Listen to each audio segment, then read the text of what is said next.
நம்முடைய மொழி, தமிழ் மொழி காப்பாற்றப்பட வேண்டும். தமிழ் இனம் காப்பாற்றப்பட வேண்டும். நம்முடைய நாடு, தமிழ்நாடு காப்பாற்றப்பட வேண்டும். இதுதான் திராவிட முன்னேற்ற கழகத்துடைய கொள்கை. இந்த கொள்கைக்கு யாரெல்லாம் எதிரியோ அவங்க அத்தனை பேரும் திமுகவுக்கும் எதிரி என்பதை இந்த நேரத்தில் நான் தெரிவித்துக் கொள்கின்றேன். கொள்கை தான் திராவிட முன்னேற்ற கழகத்திற்கு அடித்தளம், பேஸ்மெண்டே அதுதான். அந்த அடித்தளம் பேஸ்மெண்ட் பலமா இருந்தா அதுக்கு மேல கட்டுற கோட்டை நிச்சயமாக பலமாக இருக்கும். இன்னைக்கு அரசியல சில பேர் பேஸ்மெண்டே இல்லாம உள்ள வர முயற்சிக்கிறாங்க.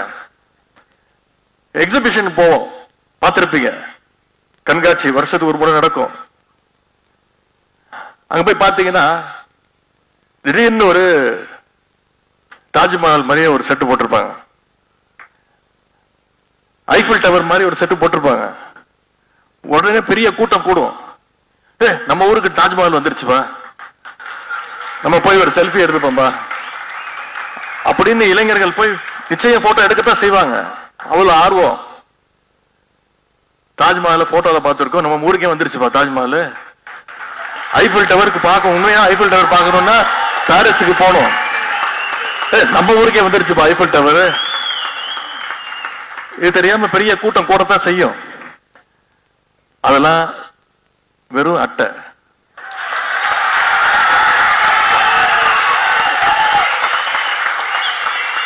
அதற்கு எந்த விதமான அஸ்திவாரமோ கொள்கையோ கிடையாது. சும்மா தட்டுனா போதும், ஒரு சின்ன காத்தடிச்சா போதும்.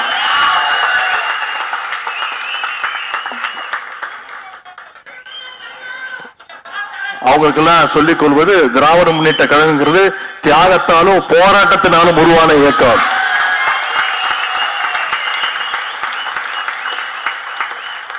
எமர்ஜென்சியை பார்த்த கழகம் திராவிட முன்னேற்ற கழகம். எமர்ஜென்சியை பார்த்த தலைவர் எங்களுடைய கழக தலைவர் அவர்கள், முதலமைச்சர் அவர்கள். இன்னைக்கு திராவிட முன்னேற்ற கழகத்தை அழிக்கணும்னு புதுசா பல பேர் நினைக்கிறாங்க. புதுசா சில பேர் கிளம்பி வரிசையா வந்துகிட்டு இருக்கிறாங்க. திராவிட முன்னேற்ற கழகம் ஒரு சாதாரண அரசியல் கட்சியா அண்ணா திராவிட முன்னேற்ற கழகம் மாதிரி 10ஓடு 11 இருந்திருந்தா அதை யாரும் அழிக்கணும்னு முயற்சி செய்ய மாட்டாங்க. நாம கொள்கை கூட்டங்கிறது தெரிஞ்சதுனால்தான் அவங்க நம்ம அழிக்கிறதுக்கு கிளம்பி வந்துகிட்டு இருக்காங்க. குறிப்பா பாசிச சக்திகள் நம்முடைய கொள்கை கூட்டத்தை கை வச்சு பார்க்க முயற்சிக்கிறாங்க. திராவிட முன்னேற்ற கழகத்தை பேருங்க அண்ணா அவர்கள் தொடங்குறப்போ அவர் கூறின ஒரு விஷயத்தை இங்க சொல்ல விரும்புகின்றேன்.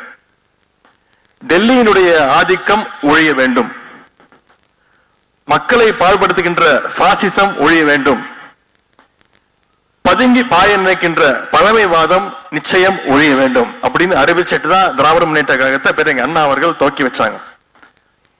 அந்த முழக்கத்தை மனசுல ஏந்திதான் இன்னைக்கும் நம்முடைய திராவிட முன்னேற்ற கழகம் களத்தில் இறங்கி நாம போராடிட்டு இருக்கிறோம்.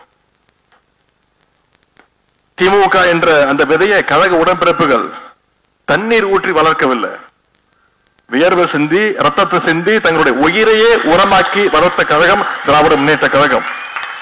உடன்பிறப்புகளுடைய தியாகத்தினாலதான் நம்முடைய இயக்கம் இன்னைக்கு ஒரு ஆலமரமாக வளர்ந்து நிற்கின்றது. அதனாலதான் பெரிய பெரிய புயல் அடிச்சாலும் யாராலும் நம்மளை தொட்டு கூட பார்க்க முடியல, நம்மளை வீழ்த்த முடியல. நீங்க அத்தனை பேரும் ஒரே ஒரு வேண்டுகோள், நீங்க அத்தனை பேரும் நம்முடைய இயக்கத்துடைய வரலாற்றை நீங்க தெரிஞ்சுக்கணும், நம்முடைய இயக்கத்துடைய தலைவர்களுடைய தியாகத்தை நீங்க படிச்சு தெரிஞ்சுக்கணும். அதற்காக தான் இந்த முற்போக்கு புத்தக திருவிழா. இளைஞரணி செயலாளர் வரும்போது கை தட்டி விசில் அடிச்சு கூடி கலையிற கூட்டம் கிடையாது.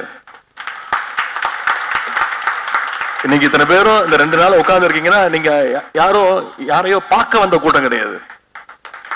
நம்ம ஒவ்வொருத்தரும் யாரோ ஒருத்தரை பார்க்க வந்த கூட்டம் கிடையாது. ஒவ்வொருத்தரும் 44 பேரும் என்ன பேசுறாங்க அப்படின்னு கேட்க வந்த கூட்டம், கொள்கை கூட்டமாக இருக்க வேண்டும்.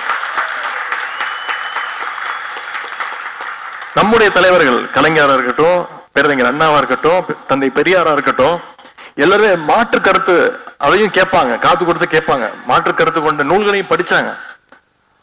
அதனால எதிரிகள், இன எதிரிகள் எந்த விதமான விமர்சனங்களையும் எந்த விதமான கேள்விகளையும் கேட்டா அதற்கு உடனே டான் பதில் சொல்லக்கூடியவர் நம்முடைய கலைஞர். அந்த திறமையை அவர் வளர்த்துக்கிட்டார். அனைத்தையும் படிக்கணும், அனைத்தையும் தெரிஞ்சுக்கணும். திராவிட முன்னேற்ற கழகம் தொடங்கப்பட்டது, கலைஞர் அரசியலுக்கு வந்தது வெறும் ஆட்சியை பிடிக்கிறதுக்காகவோ பதவியில் இருக்கிறதுக்காகவோ கிடையாது.